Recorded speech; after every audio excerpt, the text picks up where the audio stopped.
Buya Hamka di penjara, Buya Muhammad Nasir di penjara, Syekh Isa Ansori penjara, Ghazali Hasan di penjara.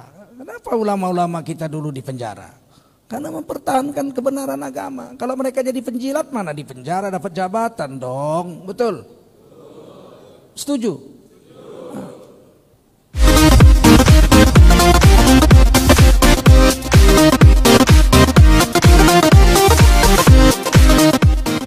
Negeri sudah bisa disuap supaya mulutnya dirimut menurut kehendak orang-orang yang berkuasa, maka negeri itu akan hancur. Ulama harus tetap istiqomah di atas agama Allah Subhanahu wa taala. Dibunuh pun enggak apa-apa. Banyak ulama dibunuh dari dulu. Nabi-nabi aja dibunuh, Nabi Yahya dibunuh, Nabi Zakaria dibunuh. Karena apa? Membesarkan agama. Buya Hamka di penjara, Buya Muhammad Nasir di penjara, Syekh Isa Ansori penjara, Ghazali Hasan di penjara. Kenapa ulama-ulama kita dulu di penjara? Karena mempertahankan kebenaran agama. Kalau mereka jadi penjilat, mana di penjara dapat jabatan dong, betul? Setuju?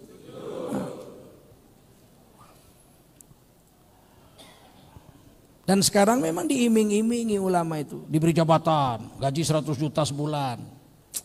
Kami ini ulama makan sepiring tambah aja enggak. Buat apa duit banyak? Mau makan 2 piring dilarang dokter. Nanti kena gula katanya. Makan 3 piring mati. Kawin 1 pening kepala, kawin 3 setengah gila. Terus untuk apa banyak duit? Untuk apa banyak duit? Tidur 3 jam 4 jam sudah cukup. Untuk apa? Kalau mau hidup senang dikubur, Raudhah min riyadil jannah, taman daripada taman surga. Mau hidup puncak kebahagiaan di surga Allah Subhanahu wa taala. Dan didapatkan surga itu dengan susah payah. Bil mujahadah, dengan susah payah. Mana ada kecil leha-leha, besar kaya raya, tua poya-poya, mati masuk surga, mana ada. Tak ada. Surga itu bil mujahadah, dengan susah payah. Susah payah ngapain? Menahan nafsu. Menahan nafsu supaya mau tunduk dengan aturan Allah. Wa nafsin tunazi'u. Kata Nabi, nafsu itu enggak mau tunduk. Dengan apa? Dengan aturan Allah.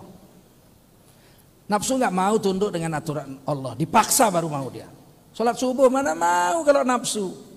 Lagi enak-enak tidur dingin-dingin, hayya 'alas shalah tarik selimut dia. Nafsu enggak mau taat. Yang mau taat itu iman. Maka berperanglah iman dengan nafsu. Kalau iman menang, nafsu kalah. Kita jadi beragama. Kita amalkan agama. Tapi kalau nafsu yang menang, iman yang kalah, dia tabrak agama.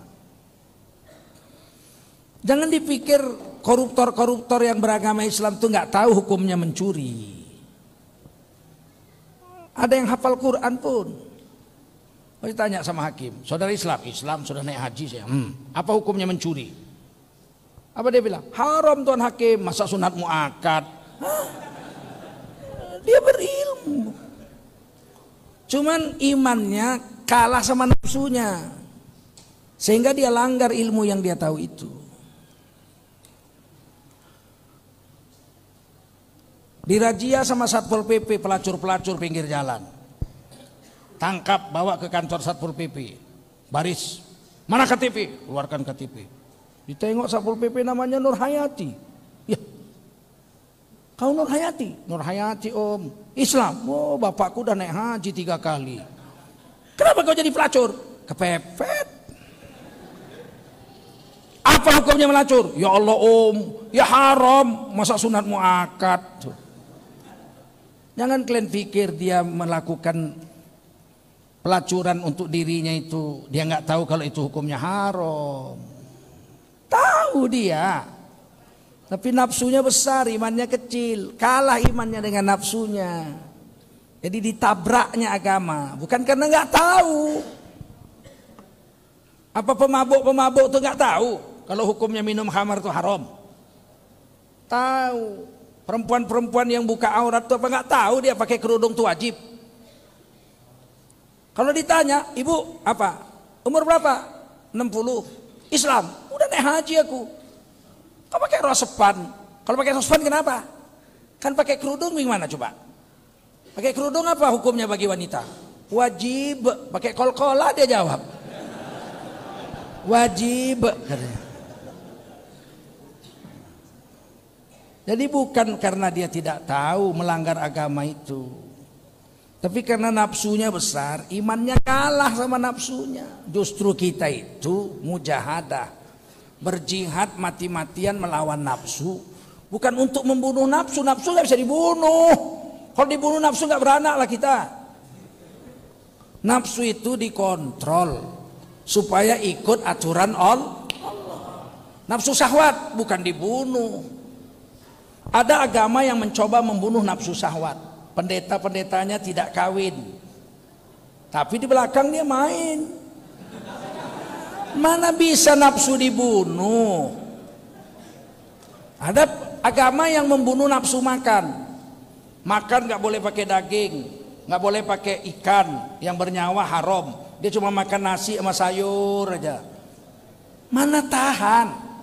Dia makan depan kita pakai kangkung, kita pakai ayam. Di belakang kita kodok dimakannya. Mana tahan? Dalam Islam nafsu tidak dibunuh, tapi dikontrol supaya dia jalan ikut aturannya Allah dan Rasul. Paham? Makanlah kamu kata Allah. Kulu wasrobu, makanlah kamu, minumlah kamu. Disuruh sama Allah, tapi ada aturan. Kulu mimma fil ardi halalan thayyiba. Makanlah, minumlah apa-apa yang ada di bumi. Jadi jangan mimpi mau makan apa yang ada di langit. Saya mau makan makanan planet Pluto. Apa yang ada di bumi. Mimma fil ardi halalan thayyiban. 3 hukumnya itu. Makanlah apa yang ada di bumi. Jangan mimpi mau makan yang ada di planet Jupiter. Yang kedua yang halal. Yang ketiga yang baik. Jadi nggak cukup halal aja. Halal kalau nggak baik haram. Otak kambing halal, halal nggak? Kalau kolesterol udah 500, masuk dia ke restoran sama pembantu sama supirnya, minggir, restoran kambing. Otak kambing 5 piring katanya. Kata supirnya, Pak, jangan Pak, Bapak kolesterol tinggi Pak, nanti ibu kalau tahu marah, aku pecat kau nanti. Kau ngatur-ngatur aku nih bosmu, kau supir, diam kau. Mulut-mulutku, duit-duitku kok. Diembatnya 5 piring otak kambing. Besok pagi mencong mulutnya. Kata supirnya, kenapa tuan? Kok mencong? Entah kenapa. Rakus kau. Halal tidak cukup, harus baik. Udah tahu sakit mah dimakannya pulut. Sarapan pagi pakai pulut, pakai pisang goreng. Itu memang makanan paling hebat di Medan dulu, ya enggak? Dimakannya muntah darah. Udah tahu sakit mah kok makan pulut. Pulut halal, iya, tapi tidak baik bagi orang yang sakit mah. Jadi makan pun ikut aturan Allah, bukan ikut aturan selera nafsu makan kita. Paham? Udah 3 itu. Belum lagi yang lain. Kulu wasrabu wala tusrifu innallaha la yuhibbul musrifin. Makanlah kamu, minumlah kamu, tapi jangan rakus. Jangan berlebih-lebihan. Allah nggak suka dengan orang yang berlebih-lebihan. Kita dari kecil sudah diajar rakus. Di sekolah diajar rakus, di rumah diajar rakus. Padahal Nabi makan 1 kali sehari pun kalau Nabi. Kalaupun Nabi makan 2 jenis saja, roti sayur. Kalau Nabi makan roti sayur nggak makan daging. Kalau Nabi makan roti dengan daging nggak pakai sayur. Kalau kita coba burger aja, roti, daging, sayur, telur lagi. Aduh. Apa kerja manusia? Kalau Nabi minum susu hari itu Nabi nggak makan daging. Kalau pagi itu Nabi makan daging, satu hari itu Nabi nggak minum susu. Maka Nabi nggak pernah sakit, sekali sakit wafat habis selesai. Ini kita rakus. Di sekolah diajari 4 sehat, 5 sempurna. 4 sehat, 4 katanya sehat, 5 sempurna, 7 ngemil, 9 iseng. Apa kerja manusia hari ini? Jadi hidup ini mujahadah, bukan enak-enakan. Surga itu ditutupi dengan sesuatu yang tak sesuai dengan nafsu. Sedangkan neraka itu ditutupi dengan jalan yang sesuai dengan nafsu, berzina, mencuri. Itu kan sesuai dengan nafsu itu. Tak sesuai dengan iman. Orang beriman berzina nggak mau. Orang yang imannya lemah berzina hobi. Makin banyak duitnya makin berzina dia. Tiap malam minggu tukar dia, hari yang hitam, besok yang putih, besok yang kurus, besok yang gemuk. Dites semua sama dia. Kata Nabi, mengikuti nafsu seperti meminum air laut. Makin diminum makin haus, makin diminum makin haus. Mana ada puasnya nafsu? Nafsu tidak pernah puas. Oleh karena itu kita hati-hati hidup ini. Bukan lama-lama hidup. Karena itu doakan ulama-ulama kita bisa istiqomah dengan agama dan berhasil mengkontrol nafsunya, untuk ulama-ulama kita ini selamat dari godaan-godaan kejahatan-kejahatan itu, sehingga mereka menjadi panutan kita sampai akhir hayat kita. Amin. Para umaro, ada Bapak Kepala Dinas hadir, Bapak KUA, Bapak Ketua MUI, Bapak Kepala Desa, Bapak Lurah, Bapak RW, RT, lingkungan, Kepala lingkungan, tokoh-tokoh agama, tokoh masyarakat, tokoh pemuda, tokoh wanita yang dimuliakan Allah Subhanahu wa taala. Wajiblah kita bersyukur pada Allah Subhanahu wa taala. Salawat dan salam kita sampaikan untuk baginda Rasulullah sallallahu alaihi wasallam.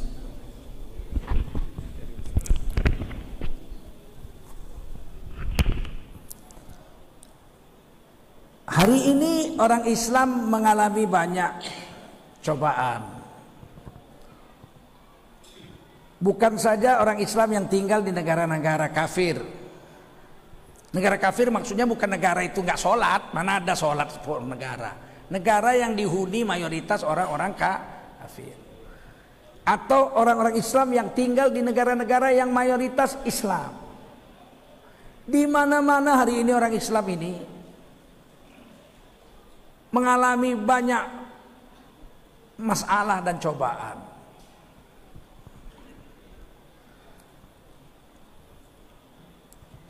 Kita lihat di Cina, sejak tahun 2005 itu saya ke sana memang nggak boleh masuk Uighur, Xinjiang itu nggak boleh dimasuki. Sebab ada sesuatu yang mereka sembunyikan. Xinjiang itu negeri yang tiba-tiba dapat gas dan minyak bumi, gasnya terbesar sedunia cadangannya. Sejak 2005 itu sudah ditransmigrasikan orang-orang Han, pemakan babi, bukan orang Islam. Xinjiang itu 80% Islam. Dikirim orang-orang Han, ditransmigrasikan orang-orang Han. Sekarang itu penduduk Xinjiang itu 20% Islam. Hampir 80% bukan orang Islam. Sudah terbalik. Sebelum 2005 80% Islam, gubernurnya Islam, wali kotanya Islam, bupatinya Islam, kepala desanya Islam. Sekarang terbalik, nggak ada lagi, udah habis 80% sudah dia. Ini Jakarta juga hampir terjadi kemarin, dibikin pulau reklamasi, 14 pulau baru, dibangun ruko-ruko di situ, rumah-rumah susun, itu bisa menampung 20 juta orang. Dan sudah terjual di Cina katanya sekitar 40 triliun. Kalau mereka pindah jadi itu pulau, penduduk Jakarta sekarang 12 juta. Kalau 20 jutanya orang baru dari Cina, sampai kiamat gubernur Jakarta orang Cina. Memang caranya begitu. Bagi Cina memindahkan 20 juta orang kecil, karena orang Cina sekarang 1,3 miliar. Berapa? 1,3 miliar orang Cina, dibuangnya 200 juta pun nggak ada masalah sama dia. Pindah kalian semua ke Indonesia 200 juta orang. Udah kalah kita pemilu, presiden Cina sampai hari kiamat. Jangan kalian anggap remeh.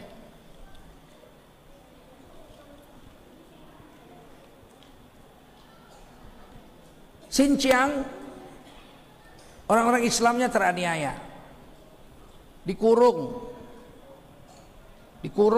kayak kamp konsentrasi, nggak bebas. Tahun 2017 ada ormas-ormas Islam, NU, Muhammadiyah, MUI berangkat ke sana. Apa yang terjadi? Mau sholat Jumat aja nggak dikasih. Disuruh sholat ini orang-orang ormas-ormas ini di kamar hotel masing-masing. Berarti ada sesuatu. Jangan bilang nggak ada. Saya memang menolak untuk pergi. Ngapain saya pergi? Orang saya udah pergi ke sana kok. Dan kawan-kawan saya yang jujur-jujur itu, Muhyiddin, Kiai Haji Muhyiddin dari Muhammadiyah mengatakan, mau sholat berjemaah aja di masjid gak dikasih. Keluar dari hotel langsung ada intel mengejar. Mau kemana Bapak? Aku udah tahu itu model begitu, maka nggak mau saya pun pergi. Ngapain?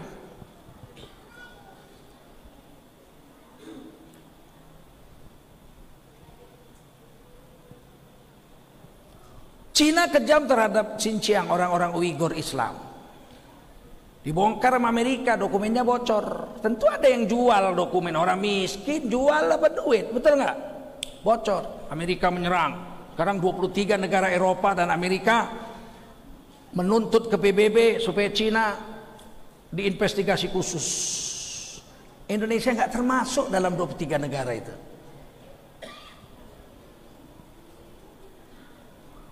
Cina marah, balas. Amerika juga membunuh orang Islam di Libya dan Irak. Dibongkar juga kejahatan Amerika.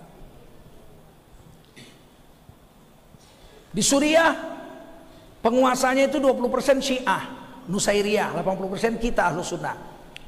Perang terus antara Ahlus Sunnah dengan Syiah. Uni Soviet sekarang namanya Rusia. Rusia membela Suriah. Pakai senapang, pakai kapal terbang segala macam. Amerika membela muslim-muslim yang Ahlus Sunnah. Senjata dikasih semua, hancur itu Suriah, hancur lebur. Nah, sekarang dipitnah kita orang Islam Indonesia, awas radikal, Islam radikal yang akan menjadikan Indonesia seperti Suriah. Omong kosong aja mulutmu. Mana mungkin di Indonesia jadi Suriah? Sebab nggak ada Amerika bermain, nggak ada Rusia bermain. Mau perang orang Medan sama orang Aceh, nembaknya pakai ludah, begitu.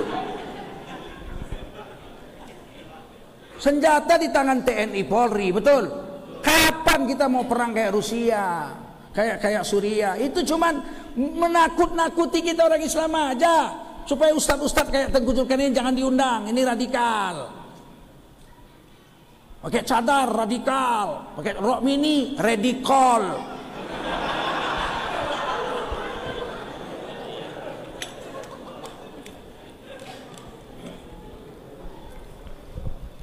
Suriah hancur karena permainan Rusia dengan Amerika.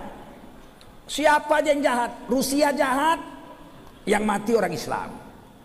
Amerika jahat, di Libya, Irak, yang mati orang Islam. Cina jahat di Uighur, di Xinjiang, yang mati orang Islam. Burma jahat di Rohingya, yang mati orang Islam.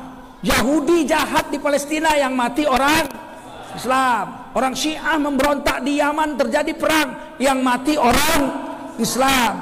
Apapun motif kejahatan dunia, motif politikkah, motif ekonomikah, motif kebudayaan, motifnya apapun, kekejaman di dunia, korbannya tetap satu saja. Korbannya tetap orang.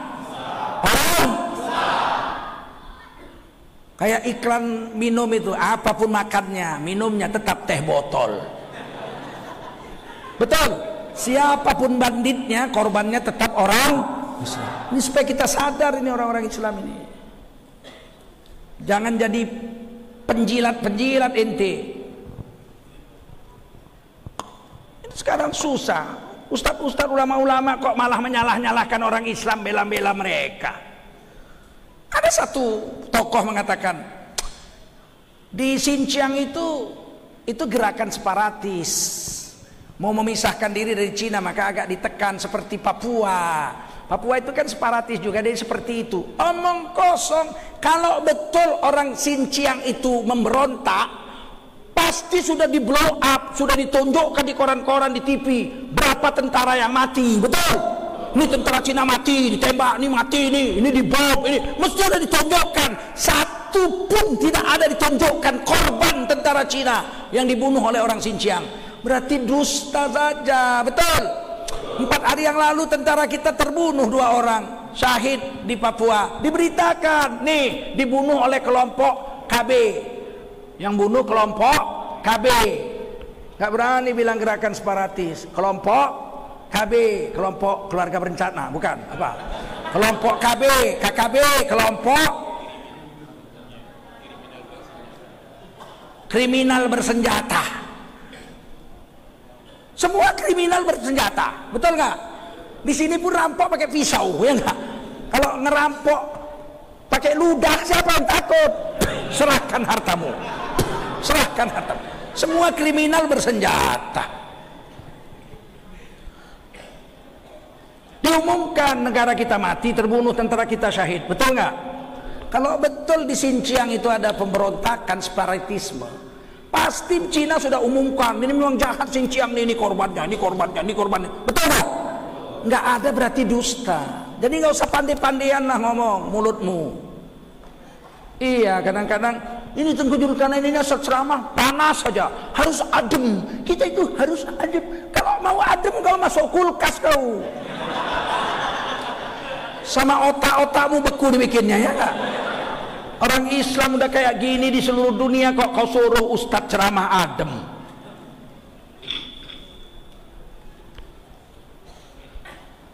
Ini yang saya ceritakan ini penting nggak?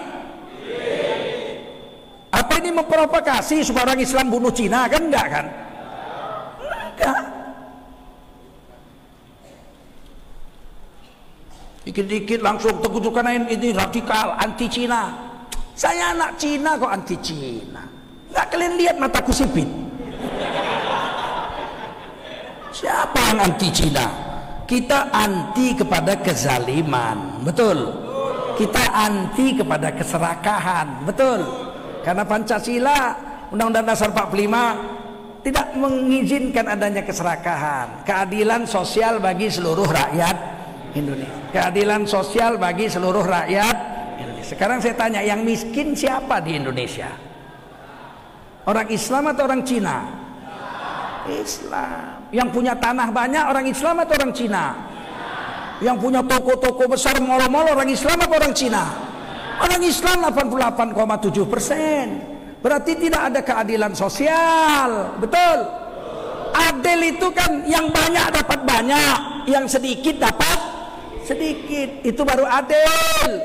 Kalau yang sedikit dapat banyak, yang banyak dapat sedikit, itu namanya penjajahan, betul? Gimana? Datang PKI, inisialnya ini PKI ini, Partai Komunis Indonesia sudah tidak ada. Iya, tapi otak PKI masih jalan. Anak cucu PKI masih 20 juta orang, bos. Siap, betul? Kata PKI apa? Adil itu sama rata sama rasa. Inilah pengkhianatan terhadap Pancasila itu.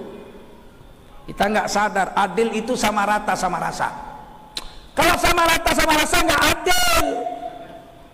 Bagaimana? Misalnya saya punya istri 2, misal. Istri saya 1. Kalau kiai istrinya berapa? 1 di Solo, 1 di Jogja.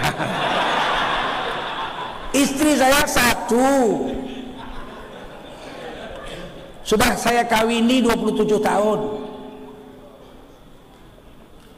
Seorang dosen, insinyur teknik kimia, tamatan Universitas Sumatera Utara. Benikun nikah 4 bulan pakai cadar. Saya bilang, kamu berhenti ngajar, biar saya saja yang cari makan. Dia bilang, saya sekolah susah payah. Pokoknya saya nggak makan kalau kamu nggak makan. Jaminannya saya baru makan kalau kamu makan. Saya cari duit, kamu ibadah saja.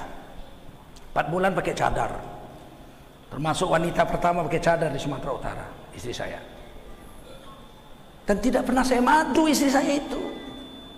Sebab baiknya bukan main. Saya pindah ke Jakarta, di Medan nggak pakai AC kan. Sampai Jakarta udah pakai AC, di mobil pakai AC, di kantor pakai AC, di rumah pakai AC. Pulang saya ke Medan hari raya, bulan puasa itu, mati lampu, namanya Medan.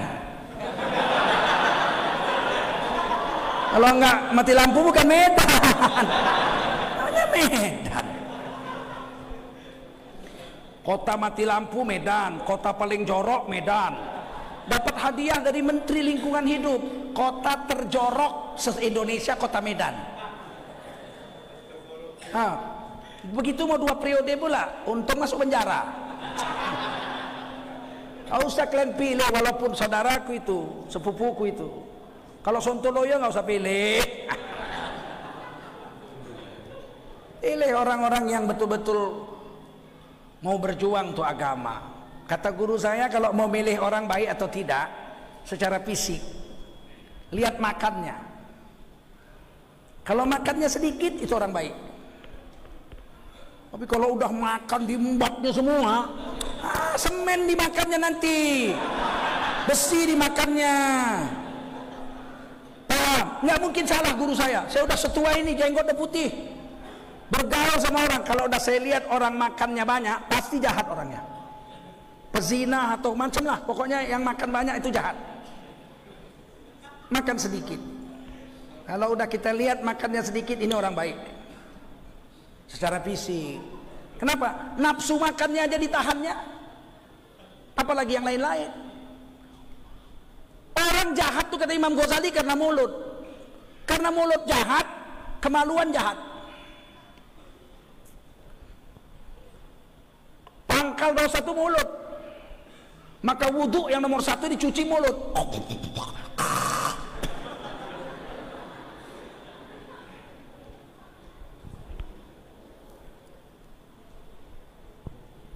...27 tahun sudah kawin.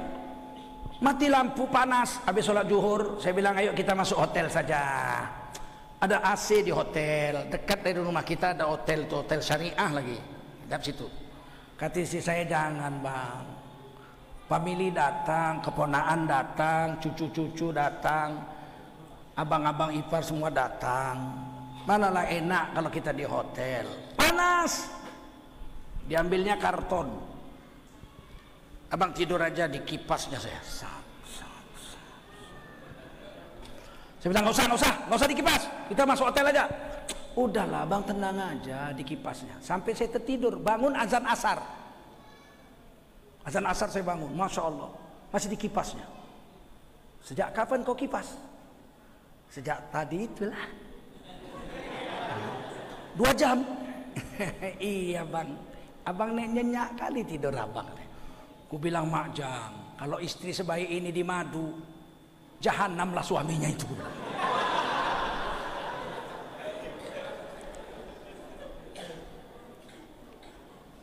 Ulang tahun ke-27 kawin kami sekitar 6 bulan yang lalu. Saya sedang di Padang, istri saya pulang ke Medan karena saya jarang di rumah di Jakarta. 6 bulan ini sibuk sekali, saya keluar negeri kemana-mana. Saya bilang pulanglah ke Medan sama anak, urus pesantren putri, menerima setoran hafalan, dia pun senang lah. Cuman dia bilang, siapa urus abang? Gampang lah, saya pun jarang pulang, daripada dia nggak ada temen. Tapi saya sedih juga, ulang tahun perkawinan nggak ada dia. Saya tulis lagu habis sarapan pagi. Saya ambil kertas, saya tulis lagu. Saya ngarang lagu 10 menit jadi pak. Nggak perlu masuk hutan, keluar hutan cari inspirasi. Itu pemabuk bukan seniman. Sampai pakai baju terbalik, nggak mandi 2 hari. Itu pemabuk. Saya tulis jadi lagu. Saya bilang sama panitia syuting. Saya nyanyikan lagunya. Mau dengar Glenn? Betul mau dengar? Nah, dengar baik-baik. 27 tahun kita telah bersama, harungi samudra kehidupan. Kadang ada suka, kadang ada duka, bunga hidup berumah tangga. Maafkan bila ku terlanjur, maafkan bila banyak murka, maafkan bila banyak hak tak tertunaikan. Aku hanya manusia, tak luput dari noda, namun cintaku tulus kepadamu.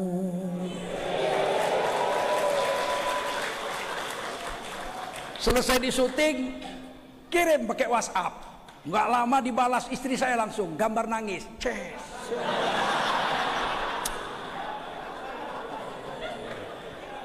Kalian pikir pakai serban jubah nih taunya surga neraka aja.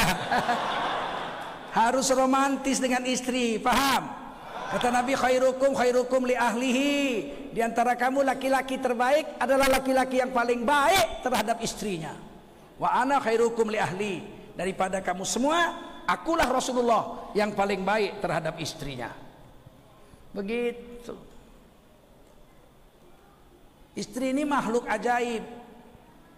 Kalau kita mau dia baik, rampok perasaannya, rampas perasaannya, rebut perasaannya.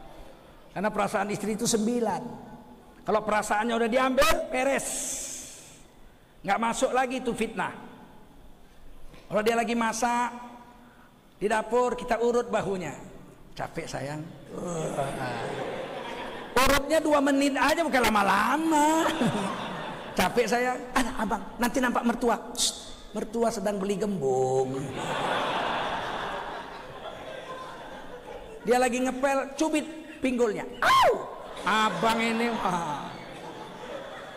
kita keluar dari kamar mandi, dia mau masuk kamar mandi, jumpa di gang kamar mandi, cium, kecupkan pipinya. Oh, Masya Allah. Begitu dia masak, makan, puji makanannya. Ya Allah, sampai berkeringat abang. Aduh, suka abang. Mak, ini toco paling nikmat yang pernah abang makan seumur hidup abang. Besok dia pun kalau nyayur senyum aja dia.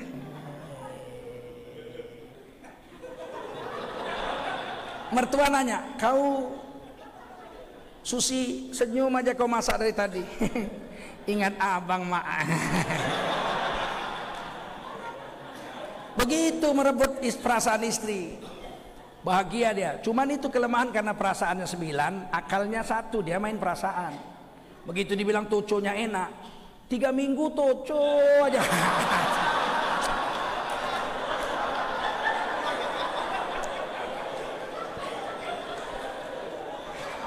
Itulah ajaibnya perempuan. Memang toco tuh enak, tapi kalau 3 minggu kan muak. Nggak ada sama dia itu. Kalau udah kita rebut perasaannya, udah aman itu. Kita pergi ke luar kota, tiba-tiba datang orang telepon istri kita. Suamimu sedang di Jakarta ya? Iya. Tadi aku lihat dia gandengan sama seorang wanita cantik. Ah, kau nggak mempan, fitnah bagi kau, tahu kau, katanya. Kau tahu suamiku itu belum tidur dia kalau belum mengecup keningku. Jadi nggak mempan, fitnah, karena perasaannya udah kita rebut, paham? Jadi jangan bodoh kita rebut perasaannya. Tapi hari ini kita sama istri kasarnya bukan main. Tak ada berterima kasih, makan. Habis makan, lap mulut tuh disediakan serbet situ, pakai ini. Habis itu terima kasih pun nggak. Habis itu masuk kamar tidur. Bini beresin makanan, masuk kamar dilihat bini kita tidur tekangkang. Kata istri kita, persis kodok.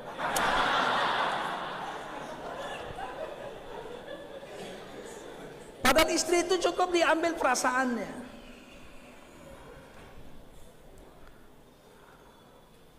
Kita lanjut. Apapun ceritanya, kejahatan kemanusiaan di dunia saat ini, korbannya adalah orang Islam. Jangan pungkiri itu, jangan pungkiri. Itu kenyataan itu. Kenapa? Karena orang Islam tidak bersatu. Orang Islam ini berpecah belah. Kalau di Indonesia sejak tahun merdeka dulu udah pecah belah. Awal-awal kemerdekaan sudah pecah belah. 3 minggu setelah Indonesia merdeka, tepatnya tanggal 7 sampai 9 September 1945. 3 minggu setelah Indonesia merdeka ya. Merdeka kan 17 Agustus. Ulama-ulama seluruh Indonesia mengadakan Kongres Umat Islam yang pertama di Yogyakarta. Pimpinan sidangnya Kiai Haji Hasyim Asy'ari, Ketua Nahdlatul Ulama NU. Keputusannya, Kongres Umat Islam pertama, keputusannya adalah membuat satu partai Islam satu-satunya untuk memenangkan pemilu pertama yang akan digelar oleh Bung Karno. Nama partainya Masyumi, Majelis Syuro Indonesia. Majelis Syuro Indonesia. Ini satu-satunya partai Islam, tidak boleh ada partai lain. Tujuannya apa? Supaya menang pemilu. Orang Islam tuh memikirkan politik 3 minggu setelah Indonesia merdeka. Sekarang nih, ulama-ulama jangan bicara politik, politik itu kotor. Dari ulama jangan politik. Terus yang politik siapa? Peminum-peminum kamput gitu ya. Peminum kamput urus politik, karena ulama nggak boleh begitu. Maling-maling, pezinah-pezinah urus politik begitu. Udah terbukti kan sekarang. Ketua Partai Golkar korupsi EKTP 2,3 triliun. Bayangin, dikejar KPK lari dia, nabrak tiang listrik, benjol kepalanya sebesar bakpao. Yang benjol sebelah kanan, yang ditutup sebelah kiri. Sekretaris umumnya Idrus Marham mencuri juga, korupsi juga, betul. Golkar, PDI 100 lebih, 192 katanya. Bupati dari PDI korupsi ditangkap KPK. Ulama nggak boleh dibusuk-busukkan, dicari salah-salahnya. Nggak ada salahnya, dibuat salahnya. Kita percaya pula dengan fitnah-fitnah itu.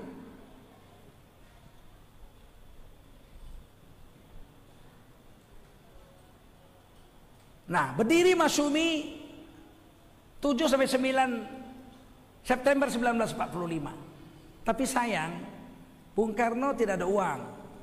Republik Indonesia bangkrut sebab kita baru merdeka dan perang terus. Agresi 1, agresi 2, pokoknya duit habis semua, nggak ada uang. Sehingga Bung Karno baru bisa membuat pemilu tahun 1955, 10 tahun setelah Indonesia merdeka. Menjelang pemilu 1955, tokoh-tokoh NU naik haji. Bung Karno naik haji, tokoh-tokoh PKI naik haji juga. PKI Subandrio, Dr. Subandrio, tokoh PKI naik haji juga.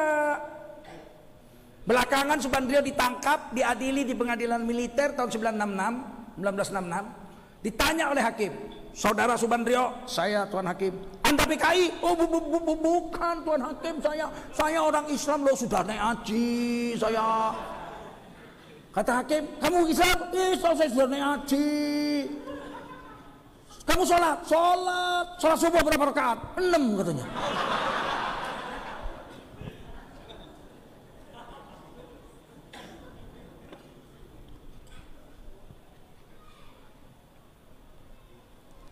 Entah apalah lobi Bung Karno dengan tokoh-tokoh NU. Pulang dari naik haji, NU keluar dari Masyumi, membuat Partai Nahdlatul Ulama, Partai NU. Padahal yang mendirikan Partai Masyumi adalah Ketua NU, pendiri NU Kiai Haji Hasyim Asy'ari. NU keluar, nggak mau gabung dengan Masyumi. Kalau gabung, kita pemenang pemilu. Pemilu pertama, pemenangnya Partai Nasionalis Indonesia Bung Karno, 58 kursi konstituante MPR. Nomor 2 Masyumi, Majelis Syuro Indonesia pimpinan Muhammad Nasir, mendapat kursi sama, 58 kursi konstituante. Ketiga partai NU 30 kursi, dan yang keempat Partai Komunis Indonesia 28 kursi. Jadi PKI itu cuma beda 2 kursi dengan NU. Kalau waktu itu NU dengan Masyumi gabung, kita dapat sekitar 98 kursi. Kita pemenang mayoritas, tapi tidak terjadi. Karena memang pecah. Sampai tahun 1959 tidak berhasil membuat undang-undang dasar yang baru. Jadi undang-undang dasar yang sekarang ini 45 ini undang-undang dasar sementara. Menunggu hasil pemilu, MPR-nya akan membuat undang-undang baru, tapi tidak berhasil. Sampai tahun 59 kalah terus, nggak cukup quorum. Dibuat undang-undang dasar Islam Indonesia, undang-undang dasar negara Islam Indonesia oleh Masyumi. Saya simpan itu. Undang-undang dasar itu saya simpan, ada, mertua saya punya. Begitu diajukan ke sidang konstituante ditolak. NU menolak, Masyumi PNI menolak, PKI menolak, nggak menang karena kita cuma 58 kursi. PNI buat, ditolak oleh Masyumi, sehingga selama 1959 4 tahun lebih konstituante tidak berhasil membuat undang-undang dasar baru. Setahun lagi 55, 60 kan, sudah disepakati bulan Maret 60 akan diadakan sidang untuk memutuskan undang-undang dasar. Bung Karno membubarkan konstituante pada tanggal 5 Juli 1959. MPR dibubarkan Bung Karno. Bung Karno jadi presiden, Muhammad Hatta sudah mengundurkan diri, MPR dibubarkan, Bung Karno presiden tanpa MPR, tanpa wakil. Kemudian Bung Karno mengangkat dirinya menjadi presiden seumur hidup Republik Indonesia. Tahun 60 itu Bung Karno membuat satu gerakan namanya Nasakom, nasionalis, agama, dan komunis. Nasionalisnya diwakili PNI, agamanya diwakili Partai NU, dan komunisnya diwakili Partai PKI. Masyumi menolak. Masyumi dibubarkan oleh Bung Karno pada tahun 1960. Dari sini udah kelihatan. Lihat, Islam terpecah dua, Islam Masyumi, Islam NU. Islam NU sejuk, pro pemerintah. Islam Masyumi radikal, dulu namanya kapitalis, antek Amerika, musuh pemerintah. Dipenjarakan semua, Muhammad Nasir, Buya Hamka, semua penjara. Mirip dengan keadaan sekarang. NU adem, pro pemerintah. Selain NU radikal, anti pemerintah. Sudah mulai kelihatan gaya-gayanya ini.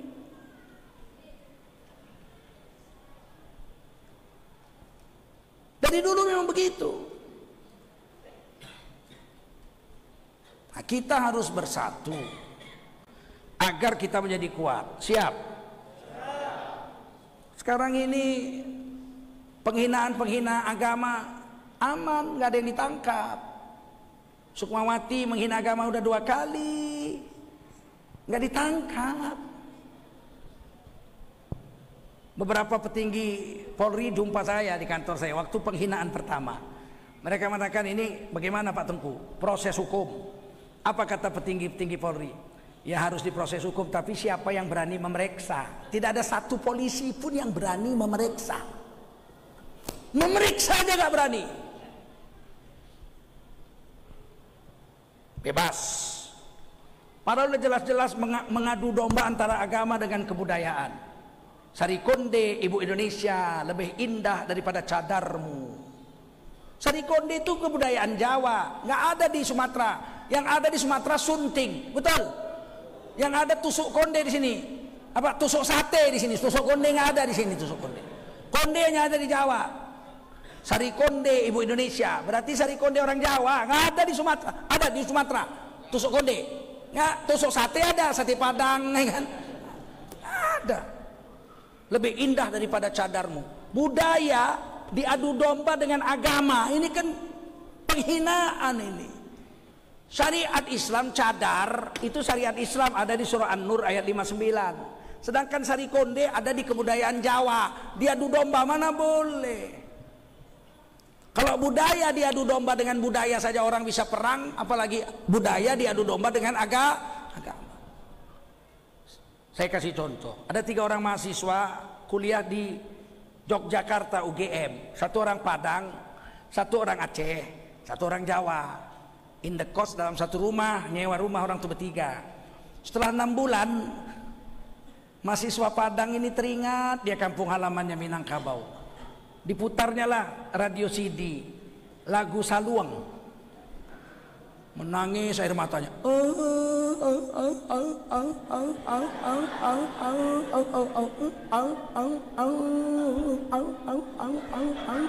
Air matanya bercucuran, sedih ingat kampung halaman. Terisak-isak darah dan aku ingat apa kampung. Orang Jawa heran, apa iki? Soleng mogok begini.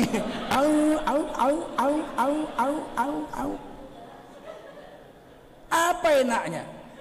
Bagi orang Jawa soleng mogok, tapi orang Minang tuh nangis terus seduh-seduh. Teringat ambo kampung ambo, aku orang tua ambo.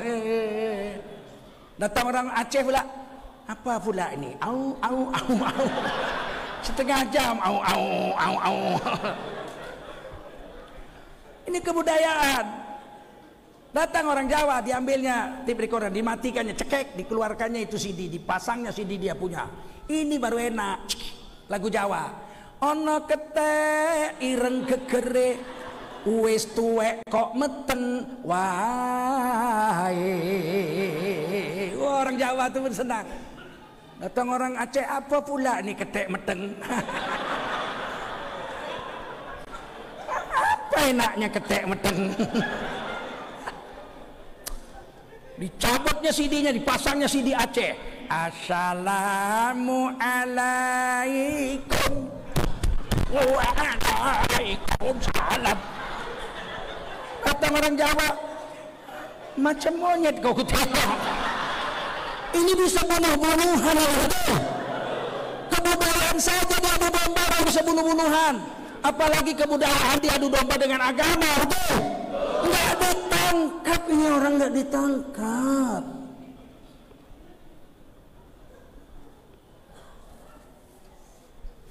Giliran SMS menghina presiden ditangkap langsung.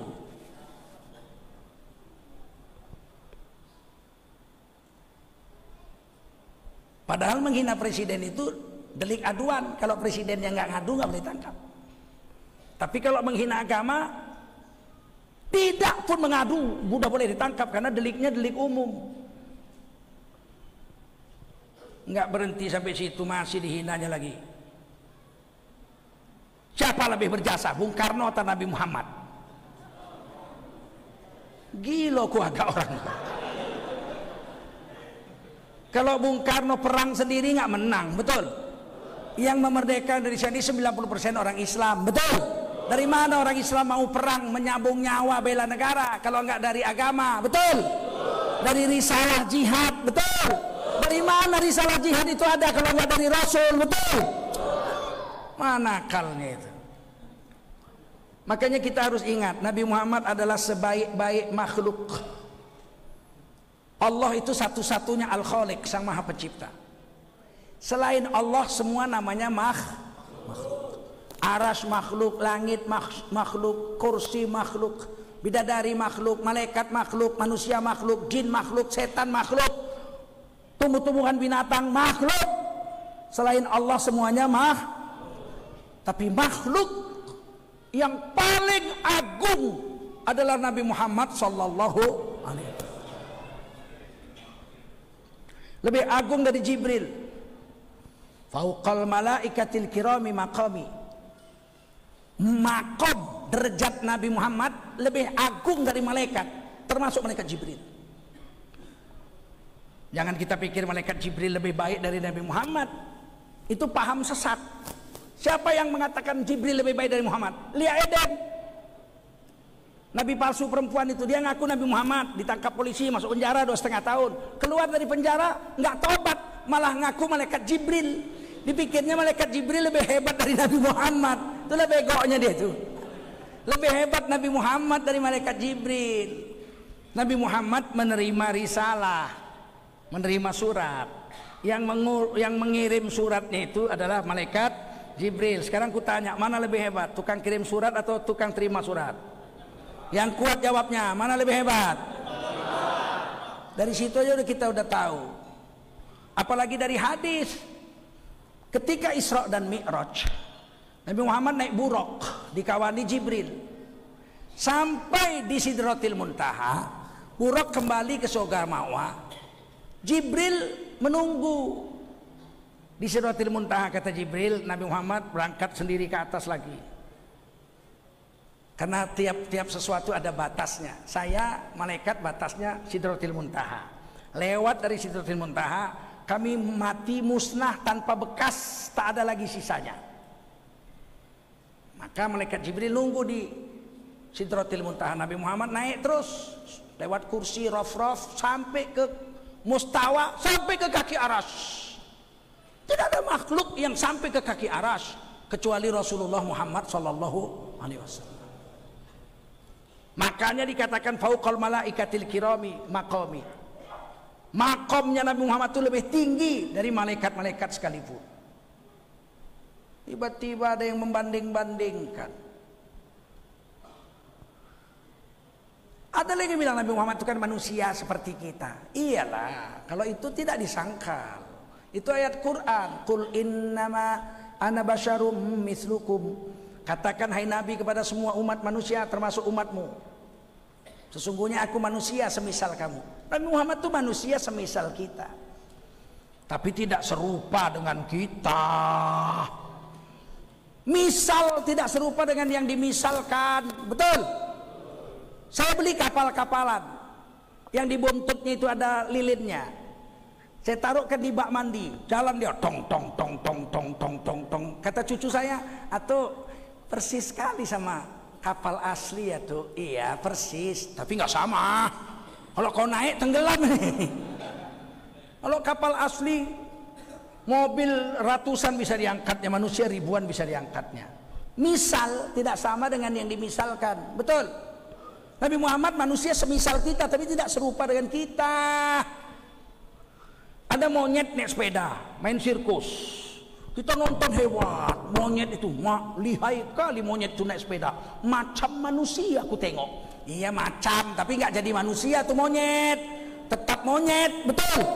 Kita dengan Nabi semisal, tapi nggak sama. Kita dengan Nabi sama-sama manusia, sama-sama punya bapak, sama-sama punya ibu, sama-sama makan, sama-sama minum, sama-sama sakit, sama-sama wafat. Iya dalam hal itu iya, tapi kita dengan Nabi berbeda. Jauh,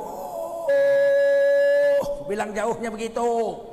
Coba semua, aku dengan Nabi berbeda jauh. Biar tahu diuntung. Ini orang sekarang nggak tahu diuntung, dipikirnya Nabi macam dia. Sampai tega orang yang mengaku diakui sebagai kiai mengatakan ala Nabi ku ya biasa-biasa mawon, ora eneng kelebihan apa-apa ya. Biasa mawon, ora eneng cahayane waro nek eneng cahyan bateni. Nabi ku ya diurusin karo mbae. Ya jenenge mbah ora pati ngurusin putu. Ya umbelan. Nabi ku ya dekil. Ya Allah. Menghina kali kau sama nabiku.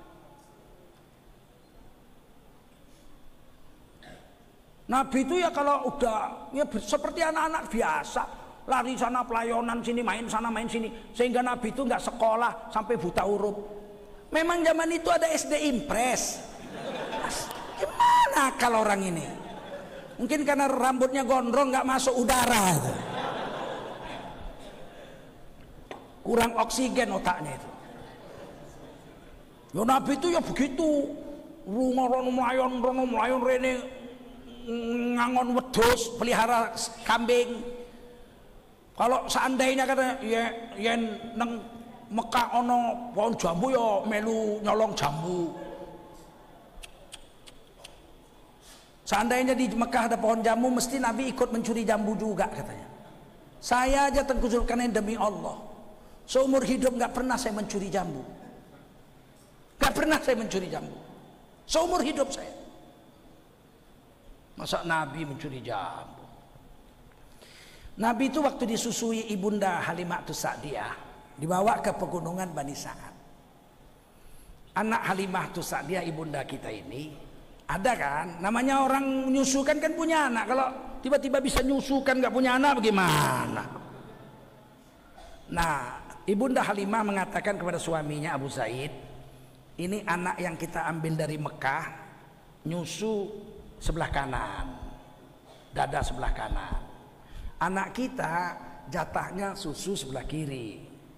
Ah ya baguslah, kata suaminya, yang udahlah, pokoknya yang baiklah diatur anak ini. Maka kalau menyusu, anaknya ibunda Halimah sebelah kiri, selesai giliran Nabi sebelah kanan.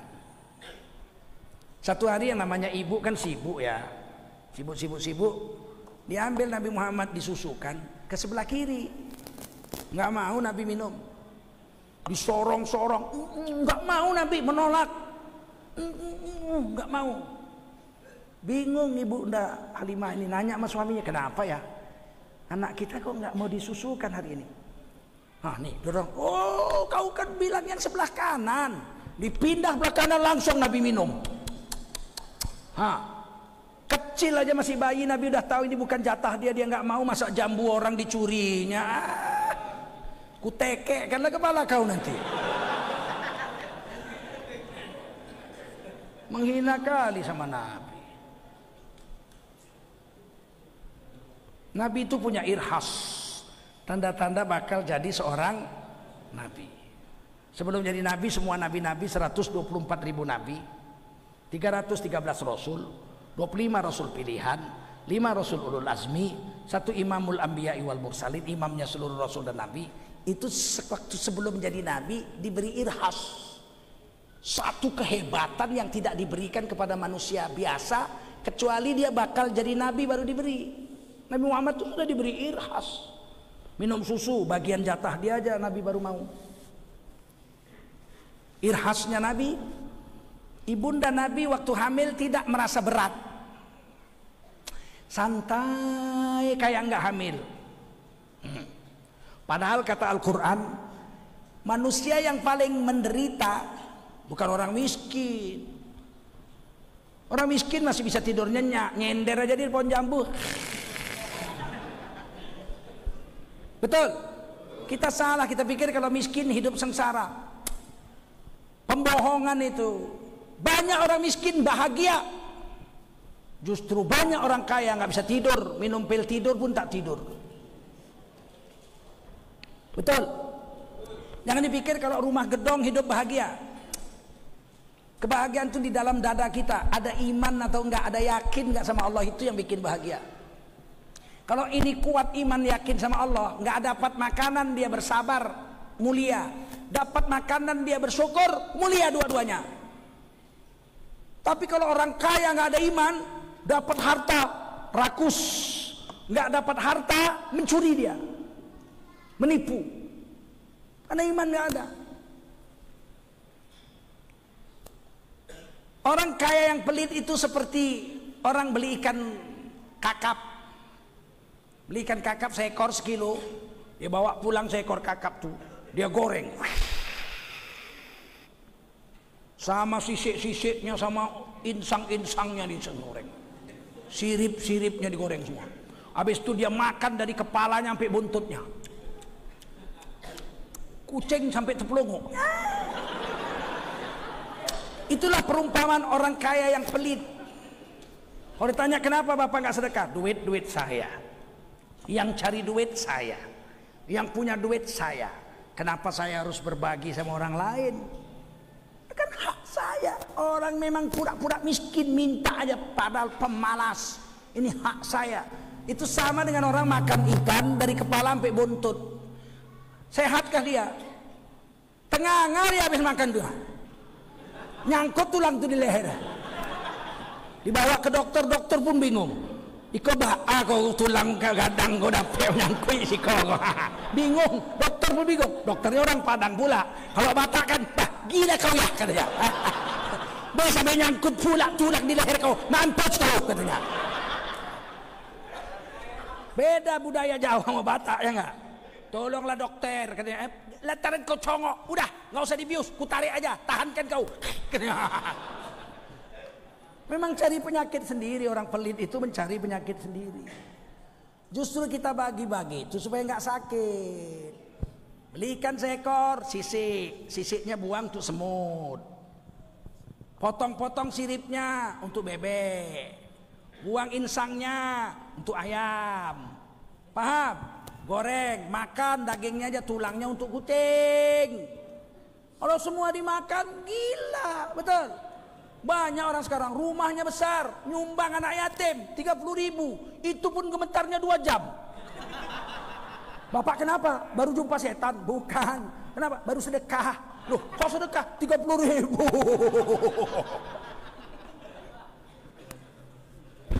Dipikirnya kalau dia pelit, hebat dia.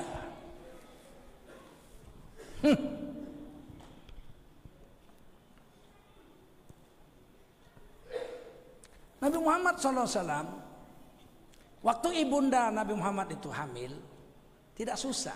Padahal kata Allah, siapakah manusia paling sengsara di dunia? Wanita hamil. Hamalathu ummuhu wahnan ala wahn. Ibunya mengandungnya dalam keadaan susah, di atas susah. Jadi kalau bahasa modernnya susah kuadrat. Susah di atas susah. Siapa manusia yang susah di atas susah?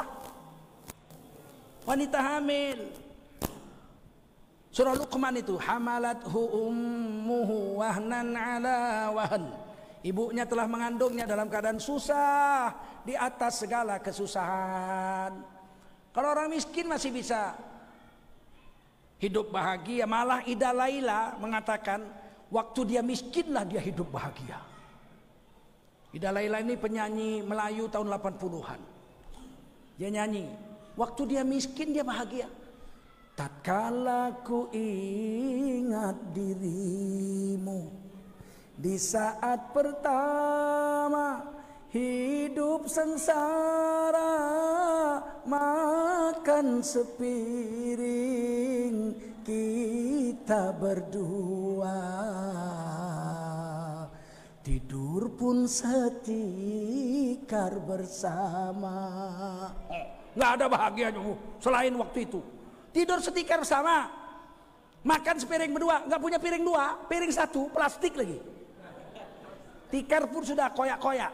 Tapi betapa bahagianya, bahagia dia mendampingi dirimu dalam suka duka, walaupun hujan basah berdua. Demi cinta aku pun rela. Rumah tepas, lantainya tanah, atapnya rumbia. Kalau hujan bocor, basah berdua, bahagia. Jangan dibilang orang miskin sengsara. Tiba-tiba suaminya kaya mendadak. Kok bisa? Jadi tim sukses. Sekarang kalau mau kaya jadi tim sukses. Begitu menang langsung dapat proyek triliun-triliunnya. Jiwasraya buktinya 13,7 triliun hilang duit. Bangsat besar, ya nggak? Aku bilang itu wajib dihukum mati itu orang. Kalau nggak punya algojo, aku siap memancung kepalanya. Putuskan pengadilan, nggak kedip aku mancungnya. Saya motong ayam aja nggak tega, tapi kalau mancung maling suka saya. Asal putus pengadilan pancung, nggak usah bayar algojo, gratis saya yang mancung. Habis itu bininya marah, kau kenapa kau marah? Nggak senang kau? Ya nggak senang lah, lakiku nggak ada, mau kawin, ku carikan kau laki. Ngapain kau bela maling? Betul nggak? Tiba-tiba kaya dia, ya Allah, begitu kaya. Bininya dibelikan emas 1 kilo, pakai kalung 1 kilo, sampai terjulur lidah tuh. Bini sekarang pun tak tahu diri juga. Pantang laki kaya semua dimintanya. Ujungnya lakinya masuk penjara.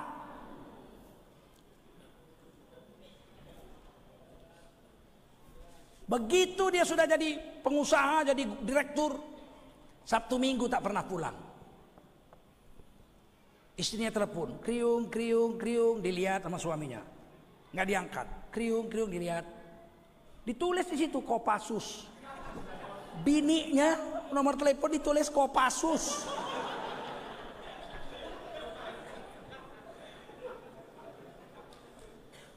Akhirnya lama-lama telepon diangkat juga. Ada apa ini? Kau mengganggu aja kau. Maaf bang, kenapa bang hari Sabtu hari Ahad tak pernah lagi pulang bang? Aku kan rindu bang. Hei, aku ini direktur orang kaya tahu kau. Aku ini kalau Sabtu Ahad itu turne tahu, turne. Oh iyalah bang, hati-hati turnenya ya bang. Ya, jangan mengganggu kau. Matikannya HP-nya. Selingkuhannya di sebelah, dia lagi bawa mobil. Selingkuhan nanya, turne itu apa bang? Turne itu turu kono turu kene.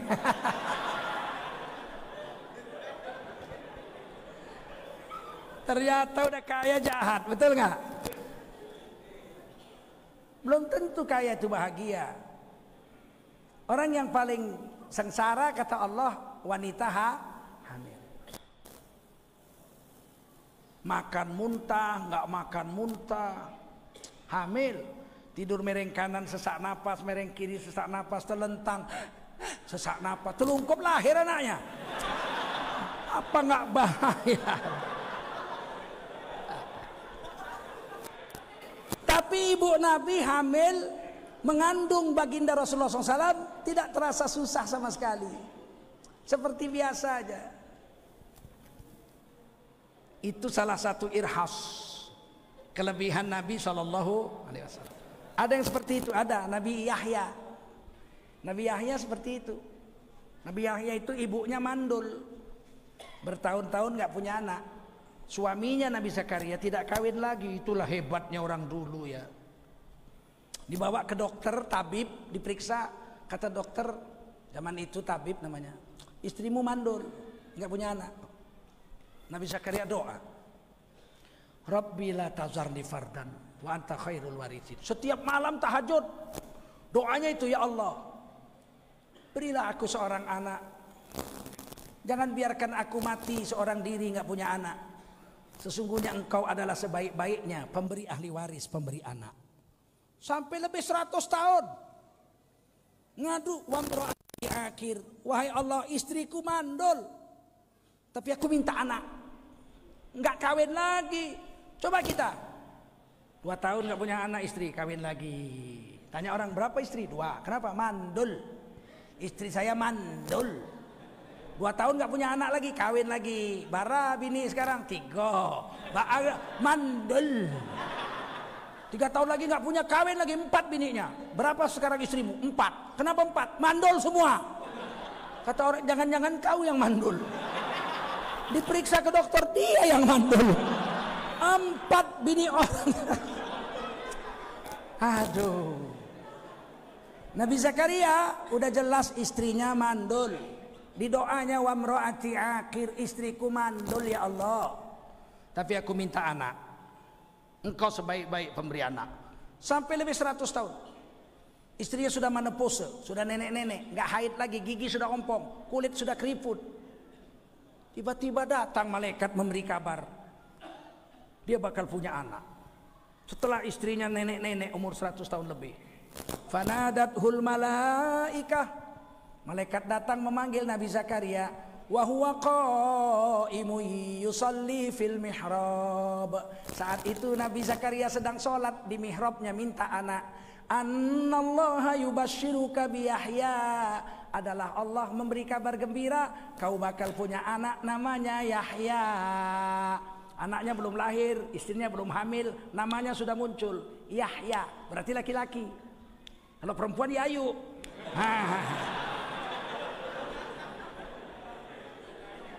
Musaddiqam bi kalimatim minallah. Anakmu Yahya itu akan membenarkan, mengakui kebenaran kitab Taurat dan Zabur yang datang sebelumnya. Wasayyida, dia seorang sayyidina. Jadi dalil sayyidina itu ada di Quran 3 kali. Salah satunya sayyidina Yahya.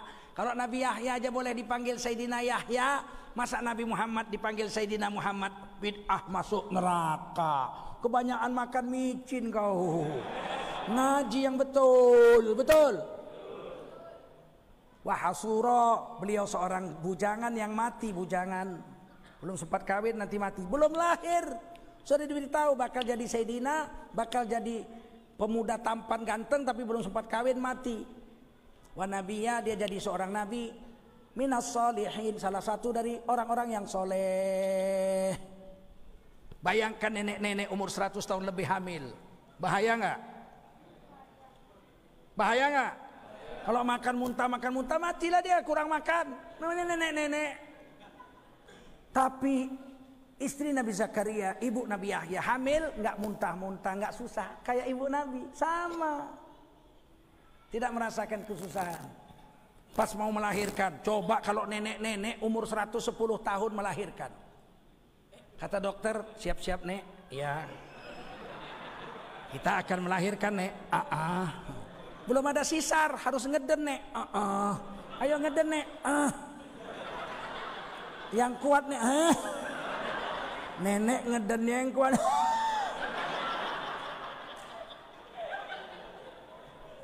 Tapi ajaibnya, ketika Nabi Zakaria dalam kandungan, ibu beliau tidak merasakan kesusahan sama sekali. Begitu mau melahirkan, sedang zikir-zikir, anaknya lahir, seret. Langsung istrinya bilang, Nabi Zakaria dipanggil, Pak, gitu ya kalau bahasa kita, anak kita udah lahir, Masya Allah. Diturunkan wahyu sama Allah. Wassalamun alaih, selamat pada Nabi Zakaria, Yahya bin Zakaria. Wassalamun alaihi yauma wulida, selamat pada Nabi Zakaria, anak Nabi Zakaria itu Nabi Yahya, pada hari dia dimaulidkan, hari maulidnya, hari lahirnya. Wassalamun alaihi yauma wulida wa yauma yamutu wa yauma yub'atsu hayya, selamat pada hari maulidnya, selamat pada hari dia wafat, selamat pada hari dia hidup lagi setelah hari kiamat. Ada peringatan maulid di Quran 2 kali. Wassalamun alaihi yauma wulida, selamat pada Nabi Yahya pada hari maulidnya. Yang bilang nggak ada ini maulid bid'ah, ini aku kadang-kadang susah juga. Di Medan masih banyak itu. Udah enggak ya, udah mati orangnya ya. Dulu waktu saya masih di Medan tiap hari, waduh, repot.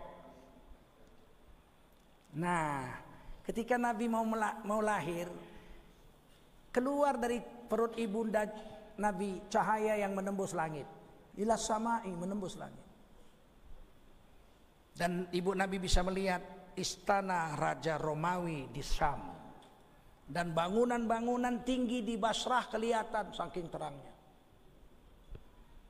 Belum lagi beberapa tiang istana Romawi tumbang. Ketika Nabi lahir, Nabi sudah khitan, dan ususnya, tali pusarnya sudah putus, dan Nabi tidak berserakan darah, bersih ketika lahir, nggak perlu dimandikan, sudah bersih. Ini irhas namanya, irhas, tanda-tanda akan jadi seorang Nabi. Kemana-mana Nabi dipayungi awan. Satu hari Nabi sakit mata, ramdun syadid, sakit mata yang sangat parah. Tiba-tiba itulah kawan tuh bilang, rembesan. Sakit mata belum tentu rembesan. Ada orang sakit mata nggak betaik mata, sampai buta nggak betaik mata, ada. Betul. Justru Nabi sakit mata untuk menunjukkan irhas. Sakit mata parah, kata Abdul Muthalib, bawa ke satu orang tabib di Ukaz. Ukaz itu arah ke Riyadh dari Mekah kira-kira 39 km atau 37 km arah Riyadh. Bawa sana, ada pendeta Yahudi, Rohib namanya. Bawa sana. Dibawalah. Dia sedang zikir-zikir, ibadah di rumahnya. Dipanggil-panggil sama Abu Thalib yang bawa, paman Nabi. Wahai Tuhan Rohib, ada pasien dari Mekah, tolong diobatin. Malas pendetanya itu, zikir-zikir aja di dalam pendebu. Tiba-tiba fazalzala, goncang, datang gempa. Buruk-buruk, rumahnya hampir runtuh, loncat itu pendeta keluar. Begitu dia keluar, berhenti gempa. Dia bilang apa? Kalau aku nggak keluar, aku sudah mati ketimpa bangunan. Ada apa kamu? Ini anak sakit mata, ini anak kami. Ini bakal jadi nabi untuk kaum ini. Patut rumah saya tadi gempa, kemana-mana dipayungi awan. Ini nabi untuk kaum ini. Dia sakit mata, tolong obati. Nggak usah saya ngobatin. Dia calon nabi. Ambil ludahnya, obatkan ke matanya. Maka diambillah ludah nabi, digosokkan ke mata nabi, sembuh seketika. Jadi sakitnya nabi, sakit mata itu justru irhas, tanda-tanda kenabian yang Allah ingin tunjukkan kepada pendeta Nasrani itu. Paham? Ngerti? Nah, mudah-mudahan kita bisa paham hal ini. Nah, kita satukan langkah Bapak. Orang Indonesia ini 230 juta. Seandainya makan lontong aja, makan lontong, pagi lontong, nggak usah pakai sayur, lontong aja. Mana lah enak? Ya tapi murah. Siang makan lontong, malam makan lontong. 6.000. Satu hari makan orang Islam itu 18.000. Sebulan 500-an ribu.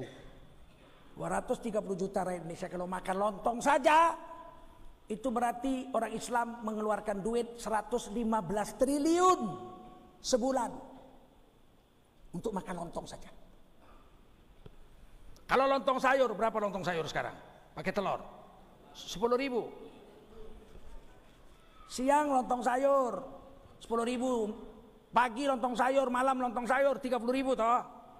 Satu bulan orang Indonesia yang Islam sudah mengeluarkan uang 230 triliun sebulan.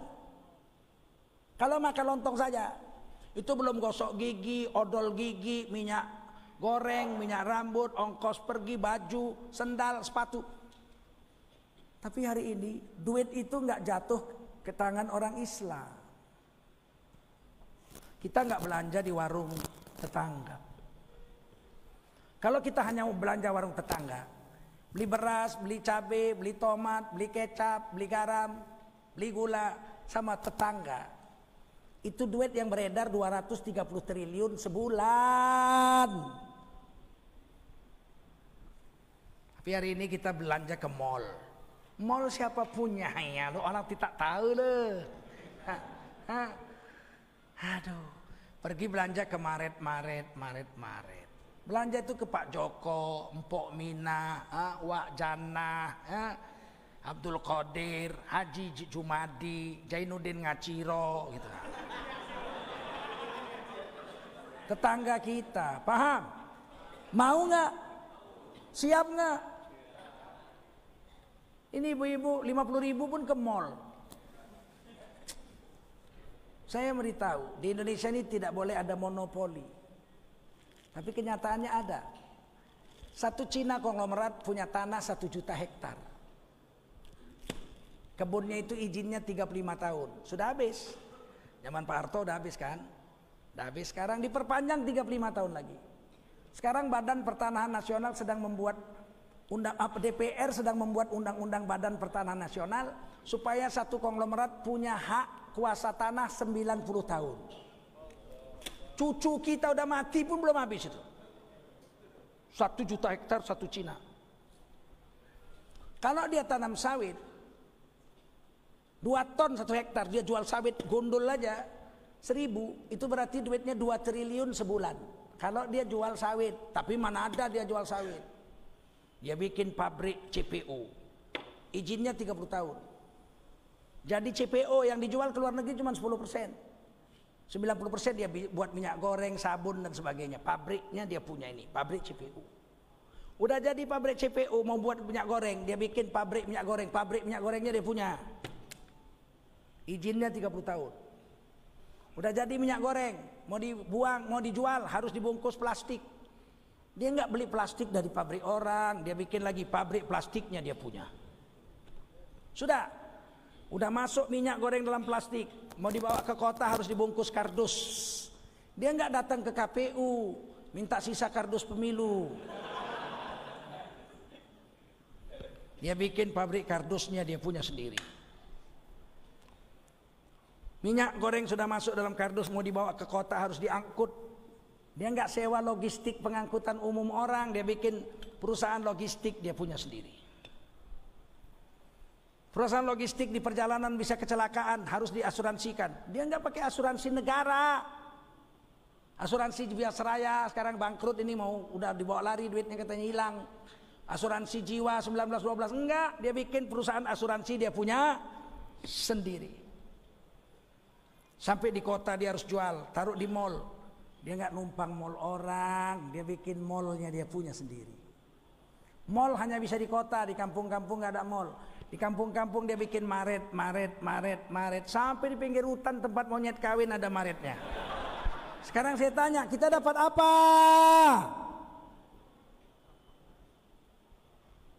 Inikah keadilan sosial bagi seluruh Indonesia?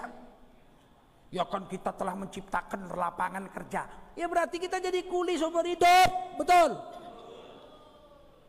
Kita coba paling bawah, belanja di warung-warung kita saja. 10 tahun kita sudah bisa membuat jadi distributor. 10 tahun mulai kita punya mall. 10 tahun habis izin pabrik kita sudah bisa bikin pabrik. Perlu perjuangan dari sekarang, baru berhasil 30 tahun lagi. Kalau kebunnya jangan harap 70 tahun dia punya. Mau ditambah lagi 90 tahun. Ngerti? Paham? Saya tidak memfitnah, benci sama Cina. Saya anak Cina kok. Apa saya benci sama Cina? Saya benci kepada keserakahan. Betul? Jangan serakah, Bung. Bagi-bagi dong. Ya kan? Coba kita sekarang pergi ke hutan, buka tanah 2 hektar tanah hutan, ditangkap nggak? Ditangkap nggak? Ini 1 juta hektar ditandatangani, diperpanjang 35 tahun jadi 70, mau dibikin lagi undang-undangnya bikin 90 tahun. Jangan begitu. Kalau kita ngomong dibilang kita memecah belah persatuan, menimbulkan keresahan, memanas-manasi, provokasi. Kalau nggak aku ceritakan ini kalian tak tahu, betul? Mudah-mudahan ada kepahaman. Keadilan dalam Islam itu bukan sama rata sama rasa, itu keadilan PKI. Kalau saya istrinya 2, istri pertama saya kasih belanja 5 juta sebulan karena anaknya 5. Istri kedua baru saya kawini gadis belum punya anak, saya kasih belanja 5 juta sebulan. Sama apa enggak? Sama. Sama-sama 5 juta. Adil apa enggak? Sama itu enggak adil.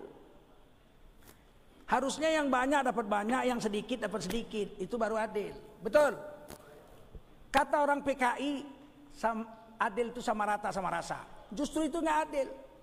Kalau saya buat kopi, airnya segelas, gulanya segelas, kopinya segelas, aduklah, minum kalau nggak terbeliak mata tuh. Itu tidak adil, betul? Kalau adil yang banyak diberi banyak, airnya segelas, kopinya sesendok, gulanya sesendok setengah. Tidak sama kan? Aduklah, minum, jelas lebih enak. Itu yang bisa saya sampaikan hari ini. Mudah-mudahan ada manfaat. Kita akan meresmikan rumah kaum duafa di sini. Saya minta semua nyumbang. Uangnya untuk mereka. Siap? Udah ada petinya belum? Kotaknya udah ada belum?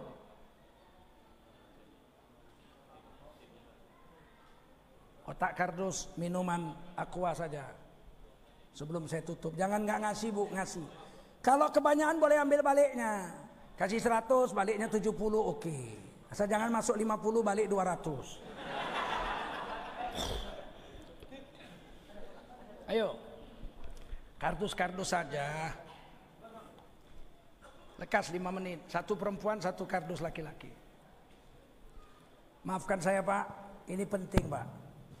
Kalau setiap orang Islam nyumbang 10.000 aja kepada satu ustadz, saya kan punya Instagram, punya yayasan saya.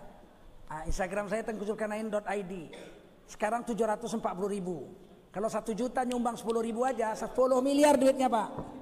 Saya sudah bisa bikin rumah sakit gratis untuk orang-orang yang nggak bisa bayar BPJS di Sumatera Utara dalam 1 tahun. 10.000 1 orang, 10 miliar kali 1 juta orang. Berdiri rumah sakit saya mau buat. Siap membantunya itu? Cari tengkusulkarnain.id Instagram, sumbang situ 76226 626222777. 10.000 aja. 1 juta orang 10 miliar. Selesai satu rumah sakit saya bangun di Sumatera Utara. Nggak cari kaya, untuk apa kaya? Sudah kaya saya. Oke, mulai. Salatullah, salamullah ala toha rasulillah. Salatullah, salamullah ala yasin habibillah. Salatullah, salamullah ala toha rasulillah. Salatullah, salamullah ala yasin habibillah. Tawassalna bi bismillah wa bil hadi rasulillah. Tawassalna bi bismillah wa bil hadi rasulillah wa kulli mujahidillah bi ahlil badri ya Allah. Salatullah, salamullah ala toha rasulillah. Salatullah, salamullah ala yasin habibillah. Ilahi sallimil ummah minal afati wan niqmah. Ilahi sallimil ummah minal afati wan niqmah wa min hammi wa min ghummah bi ahlil badri ya Allah. Salatullah, salamullah ala toha rasulillah. Salatullah, salamullah ala yasin habibillah. Salatullah, salamullah ala toha rasulillah. Salatullah, salamullah ala yasin habibillah. Salatullah, salamullah ala yasin habibillah. Allahumma salli wa sallim wa barik alaihi. Terima kasih Bapak Ibu sekalian. Ini nanti untuk panitia rumah du'afa. Kata Nabi, ana wa kafilul yatim hakadha. Aku dengan orang yang melihara anak yatim seperti ini di surga Allah. Jadi kalau bisa setiap hari minimal satu orang kita tanggung satu anak yatim setiap bulan. Kita akan sama dengan Nabi di surga seperti ini, di surga Firdaus. Anak saya 2. Nah, saya pelihara anak yatim 1. Bukan mesti di rumah saya, biar di rumah orang, tapi dibiayai. Nanti kita akan bersama dengan Rasul dalam surga Firdaus seperti ini. Mudah-mudahan Allah mengampuni semua dosa kita, memuliakan kehidupan kita, menyatukan langkah kaum muslimin, sehingga negeri kita segera menjadi negeri yang baldatun thayyibatun wa rabbun ghafur. Subhanallah bihamdihi, subhanakallahumma wa bihamdika, asyhadu an la ilaha illa anta astaghfiruka wa atubu ilaik. Subhana rabbika rabbil izzati amma yasifun, wa salamun alal mursalin, walhamdulillahi rabbil alamin. Wassalamualaikum warahmatullahi wabarakatuh.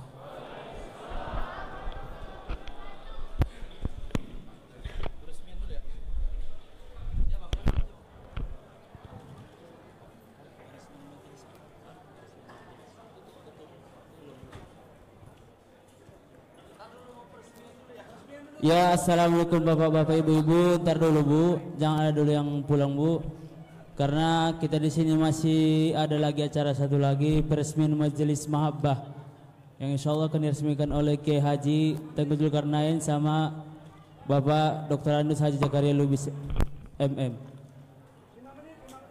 5 menit lagi bu, Pak, sebentar aja bu.